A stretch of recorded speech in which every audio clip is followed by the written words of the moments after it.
ভারত আমাদেরকে পানি দিয়ে মারতে পারবে না, আমাদের পানি দিয়ে ডুবিয়ে মারতে পারবে না, এটা অসম্ভব। আমরা বাংলাদেশি মানুষ, আমরা বাঙালি জাতি, আমরা মুসলিম, আমরা ইসলাম ধর্মকে ভালোবাসি এবং আল্লাহ এবং তার রাসূলকে ভালোবাসি, আল্লাহর উপর ভরসা রাখি। আমাদেরকে কখনোই পানি দিয়ে তোমরা মারতে পারবে না। শোনো ভারত, আমি তোমাকে একটা কথা বলছি। বর্তমানে যে আমরা বাংলাদেশে আছি সেটা হচ্ছে স্বাধীন বাংলাদেশ। আমরা সেই স্বাধীন বাংলাদেশে বসবাস করছি। তোমরা মনে করছো যে আমাদেরকে পানি ছেড়ে দিয়ে তোমরা আমাদেরকে তলিয়ে মারবে, আমাদেরকে পানিতে ডুবিয়ে মারবে। এটা অসম্ভব, কখনো না, কল্পনা করতে পারবে না।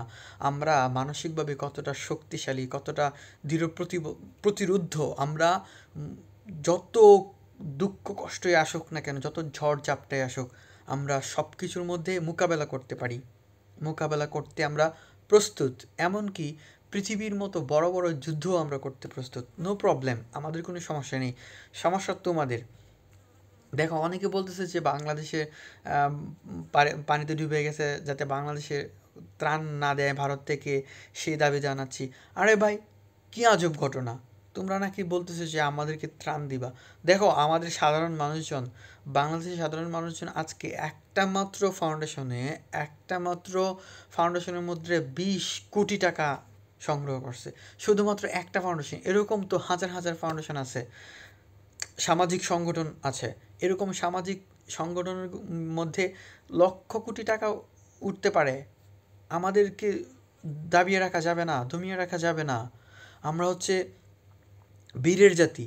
আর আমাদেরকে তোমরা ভয় দেখাইতেছো, মানে আসলে আমাদের যে গর্ব, মানে আমরা যে গর্ব করে কথা বলবো, এরকম বলার মতো কোনো রুচি নাই। আমরা আমাদের যেটা যুক্তিযুক্ত, ন্যায়যুক্ত সেই কথাগুলো বলতে চাই।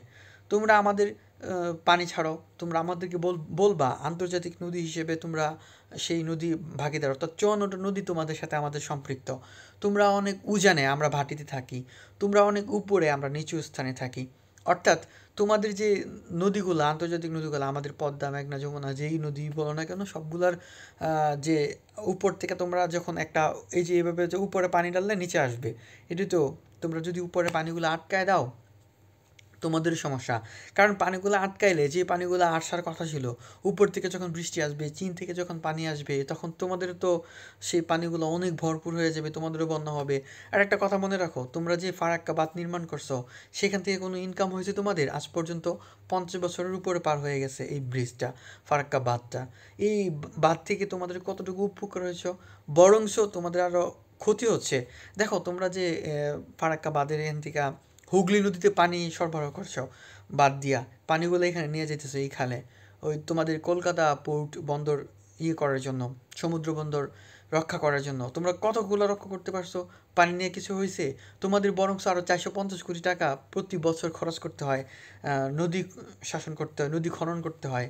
আর নয় তোমাদের কলকাতা বন্দর পানির মধ্যে জাহাজ ভিড়তে পারবে না, ছোটো জাহাজও ভিড়তে পারে না।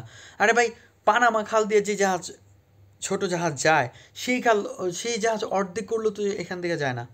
কি একটা অদ্ভুত! তোমরা তোমরা একটু কল্পনা করো ভারত, তোমাদের একটু কল্পনা করা উচিত যে আমরা এই ভাত থেকে কতটা উপকৃত হচ্ছি। বরঞ্চ তোমাদেরও যে জমি জমা, তোমাদের যে আহ, নদীর তীর, এগুলো ভাঙতেছে প্রচুর পরিমাণে, আর আমাদেরকে তো শুকায় মারতেছই। আমাদের তো যা ক্ষতি হওয়ার হয়ে গেছে, এখন তোমাদের ক্ষতি আরও বেশি হবে, বেশির থেকে বেশি হবে। তোমরা সেটা কল্পনা করতে পারবে না যে কত ক্ষতি হবে। সুতরাং সেই ভাত ভেঙে ফেলো, ভেঙে ফেলো। আমি এখনও বলতেছি, তোমাদের এটা ভাঙা ছাড়া আর কোনো উপায় নাই।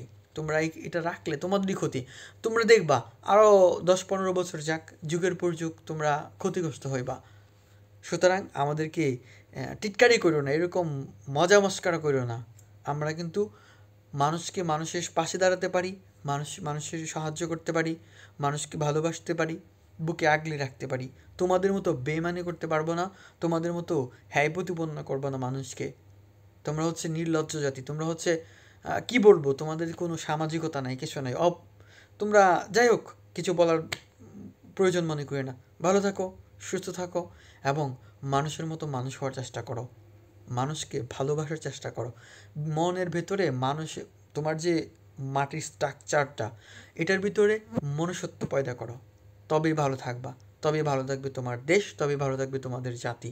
তোমরা একটু শিক্ষা অর্জন করো, মানুষের মতো মানুষ হওয়ার চেষ্টা করো। ধন্যবাদ।